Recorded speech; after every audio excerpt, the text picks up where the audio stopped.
और जब सारे युवा एक हो जाएंगे तो व्यवस्था सुधर जाएगी। अरे सुनमा को तो गोद हम भी लिए, सीटेड बीटेड वाले बेचारे गुरुजी पढ़ाएंगे वो ठुका रहे हैं।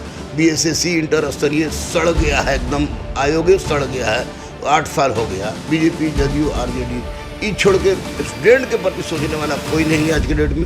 हमको शिक्षा व्यवस्था पर बोलने में शर्म आती है। नमस्कार, आप देख रहे हैं लाइव बिहार, मैं आपके साथ रूपम। बीपीएससी पेपर लीक का मामला शुरू दिन से ही लाइव बिहार आपको दिखा रहा है हर स्टेप, जैसे जैसे इसमें मामले में क्या कुछ जांच हो रहा है और जांच के बाद क्या सामने आ रहा है, कौन कौन लोग लिप्त हैं इस मामले में, पूरी जानकारी लाइव बिहार आपको दे रही है। और हमारे साथ आज रहमान सर जुड़े हुए हैं और रहमान सर भी जिस दिन क्वेश्चन लीक हुआ उसी दिन सड़क पर आए थे और चीख चीख कर चिल्ला रहे थे इसकी जांच होनी चाहिए, क्वेश्चन लीक जो हुआ है उसकी जांच होनी चाहिए। और आज मैं फिर से रहमान सर के पास आई हुई हूँ। गुरु रहमान हमारे साथ जुड़े हुए हैं और ये आपको बताएंगे कि अभी क्या कुछ सामने आ रहा है खुल के निकल कर। सर, आपका लाइव बिहार में स्वागत है। बहुत बहुत धन्यवाद। सर, बीपीएससी पेपर लीक का मामला में अब क्या कुछ और भी सामने नहीं आया है? देखिए, अभी तो छोटे मछली पकड़े जा रहे हैं, पकड़े भी जाएंगे सब ये। और मुख्य मुद्दा जो बच्चों का है, बिहार का है, मेरा है कि इसका सूत्रधार कहाँ है, क्वेश्चन कहाँ से लीक हुआ। वो जो 1 घंटा 36 मिनट पहले क्वेश्चन लीक हुआ तो वो कहाँ से लीक हुआ, वो लीक कराने वाला कौन था, कौन कौन लोग इसमें शामिल हैं, वो अभी तक नहीं पहुँच पाया, वो लोग का नाम सामने नहीं आया है। लेकिन सबसे महत्वपूर्ण मुद्दा ये है कि माननीय मुख्यमंत्री नीतीश जी जो है, कम से कम आयोग के अध्यक्ष आर.के. महाजन, परीक्षा कंट्रोलर अमरेंद्र कुमार, सचिव बीपीएससी, इनको नैतिकता के आधार पर त्यागपत्र इनको दिलवा देना चाहिए था, नहीं तो जबरदस्ती इनको हटा देना चाहिए था, क्योंकि गलती इन्हीं लोग की है। और अभी बीपीएससी की जो क्वेश्चन लीक का मामला है, ये तो अभी शुरुआती क्षण में हम कहेंगे कि 16-17 दिन भले हो गए हों, लेकिन शुरुआती क्षण में हो कि 16 भर पकड़े जा रहे हैं या सीटर पकड़े जा रहे हैं। अभी बड़ा घड़ियाल बाकी है जिसका पकड़े जाने का हम लोग बेसब्री से इंतजार कर रहे हैं। तो बड़ा घड़ियाल अभी बाकी है और पता नहीं कब तक कितना टाइम लगेगा और बच्चे इंतज़ार कर रहे हैं एग्ज़ाम का। जब तक यह फैसला नहीं पूरा हो जाता है, मामला निपट नहीं जाता है, तब तक एग्ज़ाम भी नहीं होगा। नहीं, बिल्कुल एग्ज़ाम होने भी नहीं देंगे हम लोग जब तक मामला निपट नहीं जाता है, क्योंकि बार बार एग्ज़ाम हो, बार बार धांधली हो, तो वैसी परिस्थिति में बच्चों का क्या फ़ायदा। तो बच्चे काफ़ी टेंशन में होते हैं। बच्चे टेंशन में तो हमेशा रहते हैं बिहार में। बिहार की शिक्षा प्रणाली ऐसी कि बच्चे तनावग्रस्त हैं, चाहे ये बीपीएससी का छोड़ दीजिए, सिपाही हो, एक्साइज हो, दरोगा हो, बीएसएससी हो, जो कि आपको 8 साल से वैकेंसी लटका हुआ है, लड़का जाता है, सब सुबह से शाम तक बैठता है, सब भगा दिया जाता है, सब कोई क्लियर, कोई स्पष्ट नहीं लगता है कि शिक्षा खत्म हो गई है। शिक्षा व्यवस्था में कोई चीज़ नहीं है। शिक्षा एक आपको क्या एक्स्ट्रा सब्जेक्ट हम लोग को मैट्रिक में पढ़ना पड़ता था, तो लगता है कि सरकार की नज़र में अब कोई एक्स्ट्रा काम के रूप में शिक्षा है कि हो तो भी ठीक, ना हो तो भी ठीक। तो बीएसएससी की बात आप कर रहे हैं, तो बीएसएससी में कल भी आंदोलन हुआ, बच्चे सारे लोग बीएसएससी पहुंच गए, कार्यालय पहुंच गए और फिर कोई वहां से सचिव हो, अध्यक्ष हो, कोई मिलने को तैयार नहीं, कोई कुछ बोलने को तैयार नहीं रहता। 200-300 लड़का का एक जगह इकट्ठा होना को मैं आंदोलन नहीं मानता। इसमें 13,120 बच्चे हैं, 13,120 बच्चे ही चले आते और बैठ जाते वहीं पर दिन भर, और किनारे जो उनको सीमा दिया गया है अहिंसात्मक रूप से बैठे रहते, एक सप्ताह बैठते अपने आप जाती। सबसे बड़ी बात है कि बड़े मीडिया वाले लोग इंटरेस्ट नहीं दिखा रहा है, सरकार मौन साधे हुई है। हम तो यही सुन रहे हैं कि BJP JDU RJD, BJP JDU RJD, ये छोड़ के स्टूडेंट के प्रति सोचने वाला कोई नहीं है आज के डेट में। और निश्चित रूप से उसी का दुष्परिणाम है कि शिक्षा व्यवस्था एक्स्ट्रा विषय हो गया है। बड़े मीडिया वाली की बात करें, बड़ी मीडिया वाले ये सब चीज़ पे क्यों नहीं इंटरेस्ट आते हैं?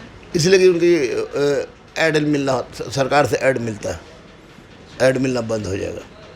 अगर 13,000 जितने भी अभ्यर्थी थे अगर वहाँ पे होते तो शायद हो सके तो उन लोगों की बात वो। हाँ, 13,000 की जनसंख्या बहुत बड़ी बात होती है। 13,000 में चलिए भाई 2,000 छाटी दी, 10,000 लड़का अगर बैठा रहे, अहिंसात्मक रूप से आंदोलन चले, गांधी के जैसा आंदोलन करे, अन्ना हजारे सरकार बदलवा सकते हैं। तो ये 12,000 लड़का बैठ के कुछ नहीं कर सकता है। सबको नहीं चलाएंगे पत्थर, नहीं देंगे गाली, जो बैठे हुए हैं काहे के लिए बैठे हुए हैं? बिहार की शान है, बिहार की पहचान है, बिहार की आन है, बिहार की बान है, क्योंकि बेचारे छात्र परेशान है। ये तो परिस्थिति हो गई। सब आपको हमको शिक्षा व्यवस्था पर बोलने में शर्म आती है। मैं बहुत मुखर व्यक्ति हूँ, बोलने में शर्म आती है जी। कौन ऐसा फील्ड हो शिक्षा में जिस पर कुछ कह के आदमी इठलाए कि अच्छा है?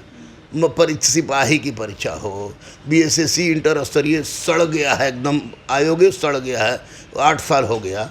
उसके बाद आपको बीपीएसएससी जो दरोगा बहाली कराती है, उसके अध्यक्ष सचिव अपने आप को बॉस समझते हैं। बीपीएससी के तो अध्यक्ष सचिव को तो नाम से घिन आता है। तो अब किस चीज़ पर चर्चा करें भैया? सीटेड बीटेड वाले बेचारे गुरुजी पढ़ाएंगे, वो ठुका रहे हैं। 17 दिन से आंदोलन में बैठे हुए हैं, कोई सुनने नहीं आता है। विपक्ष के जो छुटका जो विपक्ष के नेता है लोग, तेजस्वी जी भी नहीं गए, छुटका लोग जाके अपना चेहरा चमका के आप लोग तो जैसा लोग पहुंच जाता है उनको दिखा देता है कि आज फलाना पहुंचा, आज फलाना पहुंचा, आज फलाना पहुंचे। कहाँ गए तेजस्वी जी? नहीं गए। कई बार वो आस लगाए हुए थे चिराग पासवान का, वो भी अभी तक नहीं हुआ। काहे के लिए जाएगा? उससे उनका चेहरा नहीं चमकेगा। ये सब बेचारों को, इन लोग को सोनुआ चाहिए। सोनुआ को जैसे बच्चों को पढ़ाने वाला नहीं चाहिए, चाहे पक्ष हो चाहे विपक्ष हो। ये सीटेड बीटेड के साथ बहुत अन्याय हो रहा है। तो मैंने तो कल खुल के उन लोगों को बोल दिया है। मेरी बात हो रही थी सिद्धार्थ से, निशांत से, बेबी से, जो उसकी नेता है, तो उससे बात हो रही। तो मैंने कहा कि अब चल आइए, अब लोग आइए प्रतिनिधि लेकर हम माननीय सुशील कुमार मोदी से बात करेंगे। सुशील कुमार मोदी ने कहा था कि छात्रों की समस्या को तो मेरे पास लाइएगा। उसके बाद वो लोग आएगा तो मैं जाऊँगा, और अगर यहाँ सब कुछ हार मान जाओगे तो मैं गांधी मैदान, प्रगति मैदान तक चलूँगा तुम लोगों के साथ। लेकिन लड़ाई अहिंसात्मक रखिएगा, लड़ते रहिएगा। शिक्षा व्यवस्था सड़ गई है, बदबू दे रहा है। इसमें प्रमाण खोजने की आवश्यकता नहीं है, प्रमाण चारों तरफ छितराया हुआ है। इसलिए बड़ी उहापोह की स्थिति है, उहापोह की स्थिति। एक सोनू पर पूरा बिहारे उमड़ पड़ा। फिल्मी, भोजपुरी फिल्मी, बॉलीवुड, टॉलीवुड सब उड़ चल गया। हम लोग टीचरों दौड़ गए, हम वो गोद ले लिए। साला हम जान के कि कोई गरीब होगा बेचारा, चलो IAS बनना चाह रहा है, लेकिन बच्चों के साथ कोई नहीं है। सारे शिक्षक लोग तरह तरह की बात करते हैं, लेकिन कहाँ किसी की हिम्मत हो रही है कोई कि जाके इस शिक्षा व्यवस्था बोले। या सारे शिक्षकें बोले कि चलो हम लोग सारे शिक्षक, पटना में हर गली में कम से कम 5-10 को कोचिंग है, तो हर गली में के शिक्षकें कम से कम एक बार काला पट्टी बांध के बैठ जाएं अनशन पर। हम तो तैयार हैं अनशन में बैठने के लिए। है शिक्षक में दम? है दम किसी में? बैठ लेने तो आप जाती होंगे सब जगह, तरह तरह का बात करता हूँ, तो है दम किसी में? सब बाद में गाली बगैर सब रमन भाई से बोलता है, रमन भाई से बोलता है। सामने बोलेगा तो मुँह पटाख से मारेगा, क्योंकि हम सबकी औकात जान रहे हैं। सबका हम पैजामा से लेके अंडरवियर से लेके शर्ट तक के सबका औकात जान रहे हैं। लेकिन छात्रों के प्रति बोलने कोई नहीं है। शिक्षक तक शिक्षा व्यवस्था को बर्बाद करने में शामिल है। सर, आप भी मान रहे हैं कि अगर जो सोनू जैसा जो बच्चा इस तरह से बना है, अगर वो जो सीटेड अभ्यर्थी हैं उन लोगों को ले लिया जाए तो ऐसा कोई दीपक कुमार जो है, जो टीचर, फिर दोबारा नहीं रहेगा? दीपक कुमार के बारे में हम नहीं जानते हैं। खेल दीपक कुमार पर बेचारा, सोनू तो कोई दोबारा नहीं बन पाएगा ना। कैसा? लाखों लाख सोनू बैठा हुआ है, अभी बैठा हुआ है, लेकिन टीचर अगर बहाली ले लिया जाए तो फिर ऐसे सोनू तो नहीं ना जन्म लेंगे। कौन कहता है? जो सीटेड अभ्यर्थी आंदोलन दे रहे हैं। सुनिए मैडम, सुनिए मैडम, एकदम बिल्कुल ऐसी कोई बात नहीं है। ये सीटेड बीटेड वाले छात्रों के लिए तो मैं कह ही रहा हूँ कि उनके लिए मैं मरते दम तक साथ हूँ। लेकिन इस सोनू सोनू सोनू सोनू सोनू सोनू सोनू करके पूरा मामला को डाइवर्ट कराने का क्या फ़ायदा है? अरे सोनुमा को तो कोई हम भी लिए सब। एक सोनू को लेने से क्या हो जाएगा? तो क्या होता है? तो उस पूरे व्यवस्था को सुधारने के लिए एक आमूलचूल परिवर्तन। जिस खेत से गेहूँ मैसर न हो उस खेत को जला देना चाहिए। सर, अब मैं एक लास्ट सवाल आपसे एक राय जानना चाहूँगी कि जो आप शिक्षा व्यवस्था देख रहे हैं, हम भी लगातार हम लोग कवर कर रहे हैं, आंदोलन हर दिन समझिए हो ही रहा है, हर लोग आंदोलन कर रहे हैं, चाहे गांधी मैदान हो या गर्दनी बाग देख रहे हैं, बीएसएससी देख रहे हैं।